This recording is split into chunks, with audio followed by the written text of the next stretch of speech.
So, good evening, everyone. It's probably time to stretch your legs. Too much of academics till now. And I request the chairpersons to take this talk as a coffee break for the delegates. They may get some time to relax in between these talks, which were too much for the academic part. Thank you, Dr. Prasad, for allowing me to give such a talk. And my association with Dr. Prasad has been for more than 2-3 decades. And we did the navigation training together in Australia way back in 2005, 2006. And we've been neighbors and practicing side by side. Few things before I start, there are few comments. There might be few pictures of mine and my setup. It's not a boosting, it's a part of the story. The talk might be slightly philosophical. It combines philosophy, basics, orthopedics, and some part of entrepreneurship in a 2-tier city. So Lucknow, I've been born and brought up in Lucknow, schooling in Lucknow, medical school in Lucknow, and eventually practice in Lucknow. So I'll just take you shortly through this journey. And so I start my talk with something for the beginners. There might be beginners, they might relate my talk to a part of their journey. So now this starts with everyone wants to be successful. That is true. आज भी हम 60 साल के हो जाएं, चाहे 70 साल के हो जाएं, we wish to stay alive and we wish to do something. Now, this story says there was a boy in Greece. He goes to Socrates, और Socrates से कहता है कि साहब wisdom दीजिए कि I want to be successful, how do I be successful? तो Socrates कहता है कि कल सुबह समुद्र के किनारे आओ, we'll walk together and I'll tell you that how to be successful. अगले दिन बच्चा जाता है, दोनों लोग साथ वॉक करते हैं. Socrates पानी में चलने लग जाता है और चलते चलते पानी में उस लड़के का वो जो गर्दन है उसको पानी में डुबो देता है. Neck deep whence they are. So now the boy struggles and he comes out eventually. So he says that you were trying to drown me and I had come to seek wisdom that how to be successful. So Socrates says, जैसे तुमने झटके से गर्दन बाहर निकाली है to take a gasp of breath, this is the passion which you need to be successful. So guys, it's true. We have to work hard and there has to make a difference. There has to be a passion. There has to be a dream. Now, another story. There was a person in a company, a very stubborn and a strong person, but that company was doing well. And that company used to deliver. One day, there was a news that that person has passed away. And everyone has to assemble for his assembly, which is there in the hall. तो hall में लोग उसके सारे employees पहुंचते हैं कि अच्छा है ये चला गया. Now he is not going to be there. And once they enter the hall, they find that this gentleman is sitting in the hall. और वहाँ पर वो कॉफिन जो था, कॉफिन खोल करके उसमें मिरर निकला. So the company workers, they saw in the mirror their own image.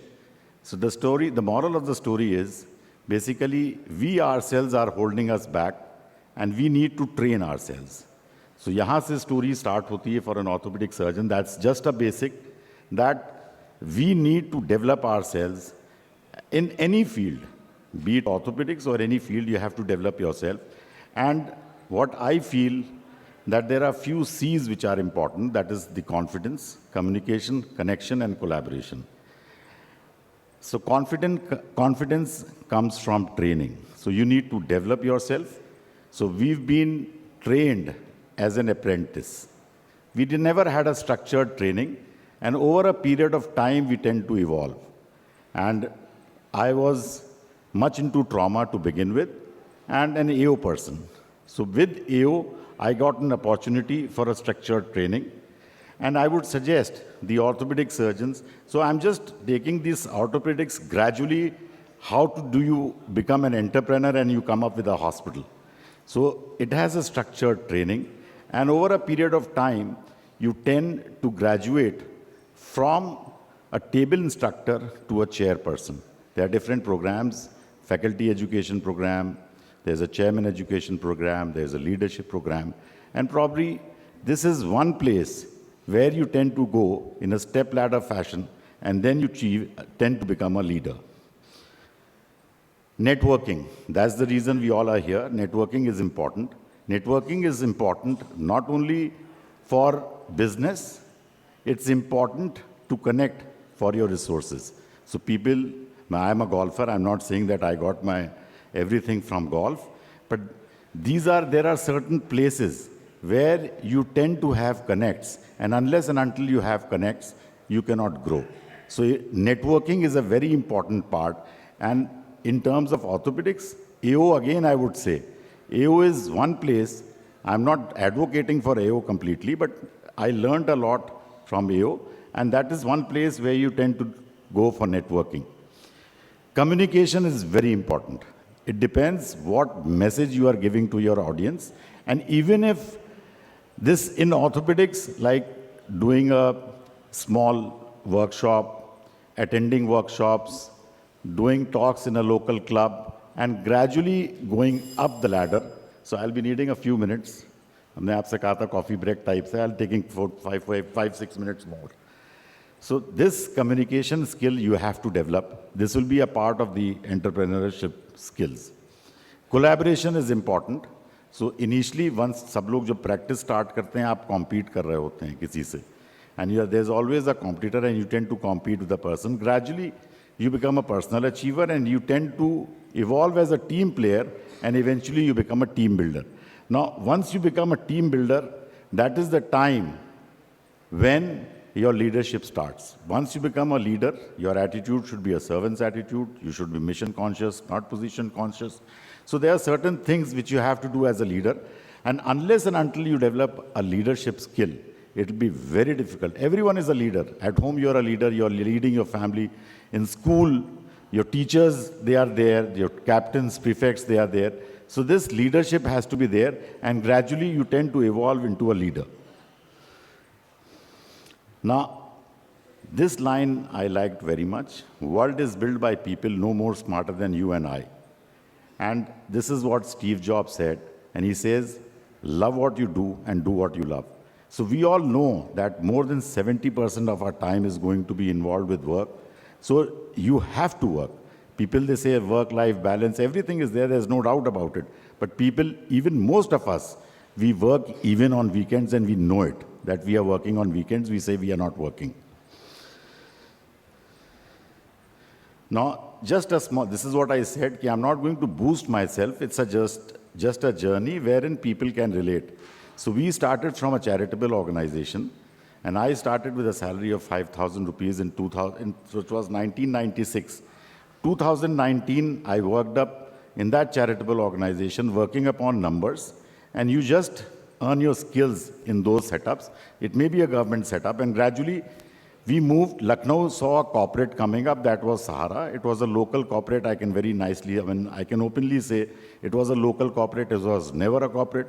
I had a small stint of 3 years in Sahara, and after Sahara we realized that probably we have to be on our own. We cannot keep on working for others and living the dreams of others. So you have to dream for yourself and live that dream. That came the time, there was 2015, that is, say, another 19, 20 years after I practiced my Lucknow. So in transit, we entered a small 100-bed hospital, and during that time, I studied that 100-bed hospital. Now, this I'm sharing because I wish that people who are relating this journey to theirs, sitting in the audience, they can see.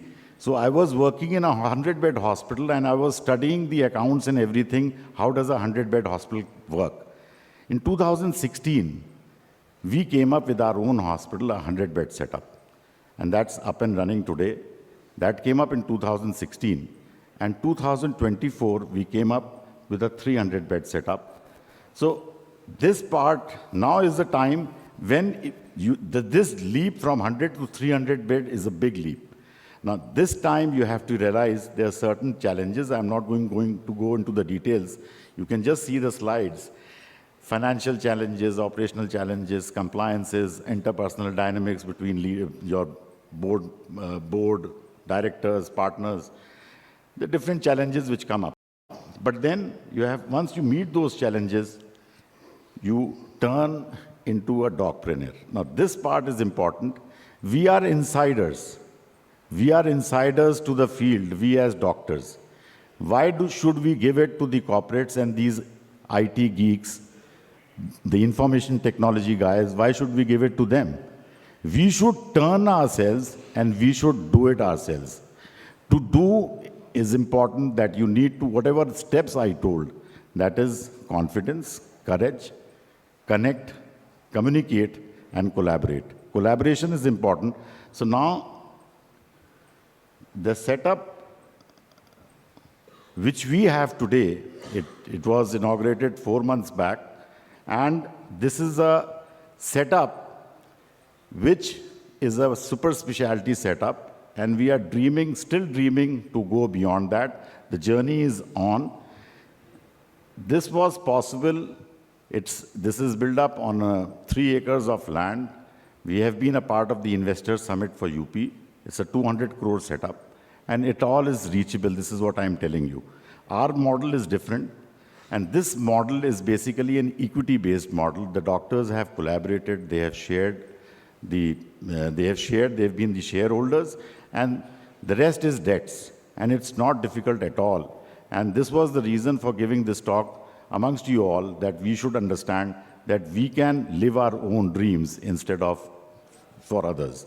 And we started with 2 people. It was me and my partner. So instead of competing with your partner, even if it is orthopedics, it's better to combine today. It's really difficult. The competition is tough. The established corporates, they have got much more resources. Lucknow still has 3 hospitals. Max has come up, Medanta exists, Apollo is there. But in 4 months, I tell you that we have survived. And God willing, we are going to survive.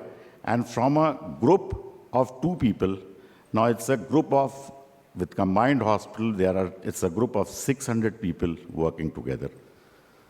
And for my colleagues, so who are on the other side, that is between, this graph just shows the first curve, that is the Zuckerberg curve. That is the time when you are between 30s and 50s, you're running after money, power, pleasure, and fame. Now, this is the time once you peak. And I said in my talk to begin with that everyone wants to be relevant. Everyone wants to be special, even if you are 60 or 65. So, and this is for sure that your decline is going to come. Jo chadta hai, utarta zarur hai. So prepare for your second curve.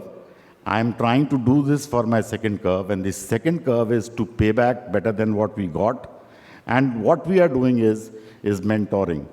So I asked Dr. Prasad to keep a mentoring session so that we can share our views in this direction with those people who are coming up, and they are a part of the journey so that they can relate their journey with ours.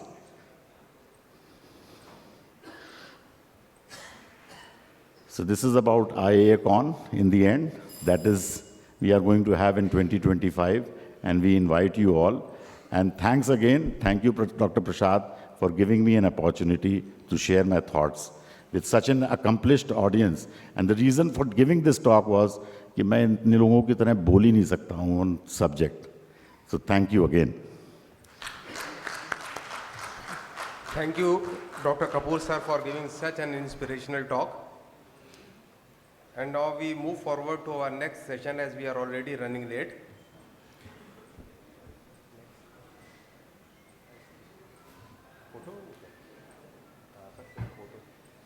And Dr. Jha sir, to please come on this stage. So we start our next session, knee session, and we will have pulse of wisdom from our masters. I request Dr. Jha sir and Dr. BDC sir to please chair the session. I request Dr. Simone Thomas and Dr. Maheshwari sir to please enlighten us as being panelists. And I request with a lot of practical tips and tricks, and I think that's going to be of great benefit to the audience. So may I invite the first speaker in this session? Thank you. So from innovations, we are back to the core of academics.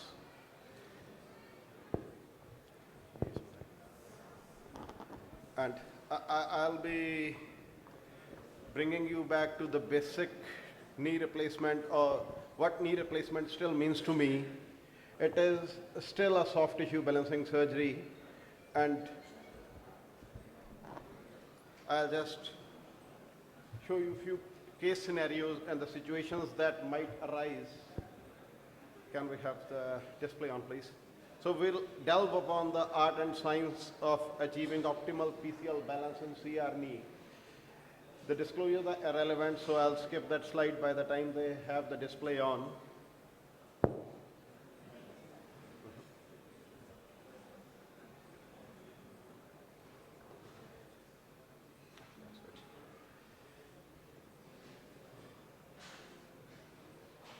So the CR knee is on rise, and this might be because of better survival reported by the registry data.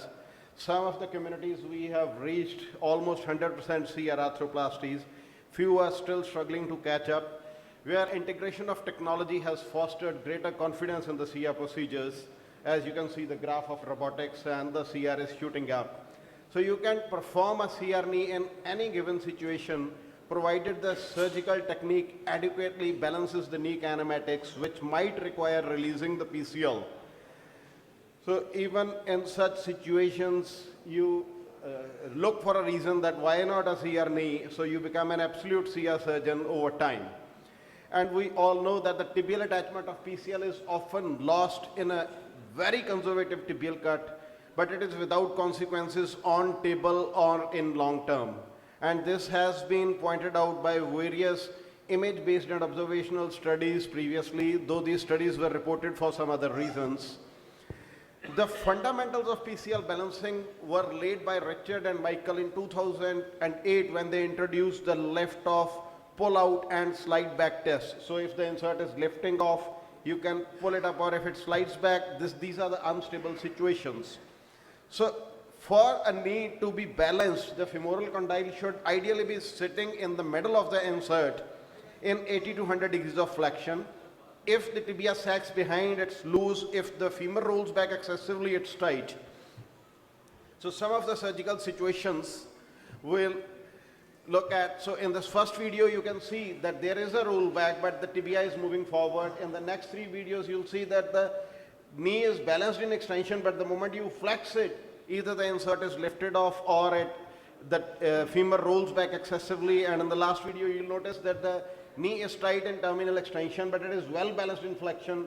There is full stability in flexion. So all these situations will frequently come up when you start doing CR as your only means of performing a primary knee. So whatever it is, we can either convert these knees to a PS system, but as pointed out in the morning, the gaps will suddenly open up disproportionately, and you'll land up in a new situation like how to make up for this excessive flexion gap now. We'll look at each of the situations quickly.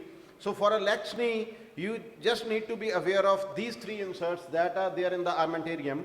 So you have a standard CR insert, you have a lipped insert, and you have a anterior stabilized. And all these are made for a specific purpose. So you'll use the CR insert in all your cases. The lipped insert is when you want to reduce that posterior sacking and you want to build up that flexion gap, and anterior stabilized is for the knees when the knee is not having a good rollback. So if the knee has a good rollback but it is loose in flexion, you convert to the lipped insert. If the knee is lax in flexion with a poor rollback, it is sacking behind, then you use the anterior lipped insert. And if it is lax in flexion and extension, you just increase the size of the insert.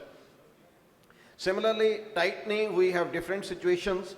So if the knee is tight in extension, this is my personal experience, that you release the PCL from tibia or perform the V osteotomy. If it is tight in flexion, you release the femoral attachment of the PCL, or you increase the tibial slope. If it is tight more medially, I'll show you a case, then you do the partial release of anterior fibers, and dashboard technique is something you should be aware of. So tight inflection, we can just lift up the zig and put in an oblique pin. With this you can increase the slope by 2 to 3 degrees, but you must look at your tibial cut first, what you have already cut. Because if you already have a huge slope, unless you have access to technology and you can measure your slope, like I'll not recommend against in favor of increasing the slope too much. Similarly, you can just increase the slope as you can see in the video low down, or you can increase the depth of the cut also if you find that the knee is overall tight but is too tight in flexion. But you should be aware of. Next is the knee that is tight in flexion. You'll notice in most of the videos the implant has already been cemented. This comes with the confidence. I'll not recommend you to try this after cementing, so you should try to get a reasonable balance. But we release the PCL attachment from femur and you get a knee that is stable in flexion, and this does not have any consequences on the extension of the knee. A PCL is tight, the posterior medial capsule is not tight. You look at the first video, you'll see that the capsule is loose. You can put your finger over there, but the knee is suddenly rotating laterally. So you have to release the PCL. You cannot further keep on releasing the posterior medial capsule to get this knee right. And you don't need to convert it to PS knee. You can just do a partial or differential release of PCL and manage all these situations. Similarly, another situation, the left off. In left off, you just have to be careful that it's not the weight of the thigh that is lifting off your insert interiorly. So if you see the left off, ask your assistant to lift up the thigh and then take the knee through full range of motion. If you still find the left off, you have to do the release. Sometimes you remove an hidden osteophyte behind the PCL and you'll see that it has done the trick. So this is the dashboard technique. Like people have recommended to give it a hard thump. I don't do that. I just push it gently with my hand. If it goes back, I am fine. Otherwise, I'll release the PCL with the cautery rather than doing something too adventurous and landing up in a situation.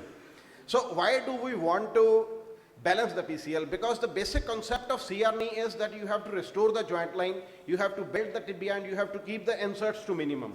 If you can do that, then you will be able to have a stable knee, and we don't want to downsize the femur because this offset is very crucial for us for the normal kinematics of the knee. The last few slides, tight in extension, you can release the PCL from the tibial attachment. Be very careful with the cautery, just release the superficial fibers, and after that you should use your thumb to push back the tissues, but this does the trick. If you have like restriction of terminal 10 degrees of extension, you can just release little bit of PCL and the posterior capsule around the tibia, and you'll suddenly find that the knee has got the extension that it was missing.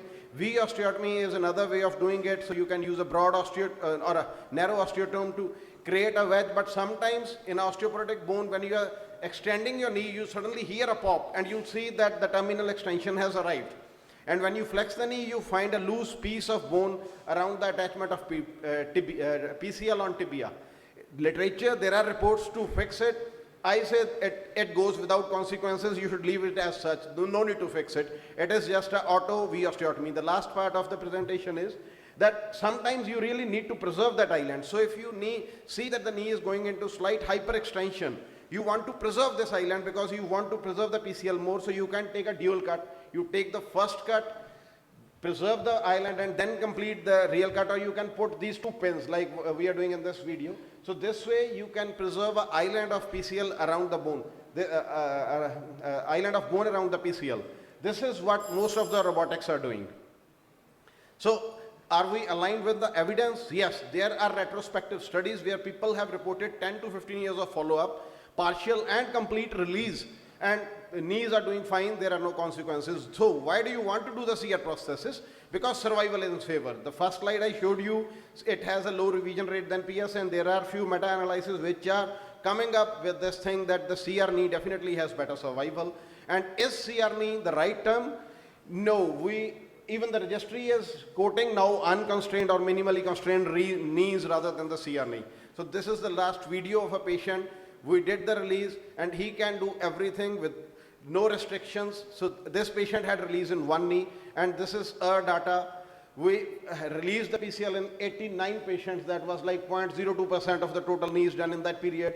And one patient had, if you see look at the top video, one patient had this slight posterior drawback on clinical examination, but she was asymptomatic. We are still following her up, but she was not asymptomatic. My fellow could push it and he just made a video that, okay, look, I have found a patient where after the PCL release, there is some slack. Thank you.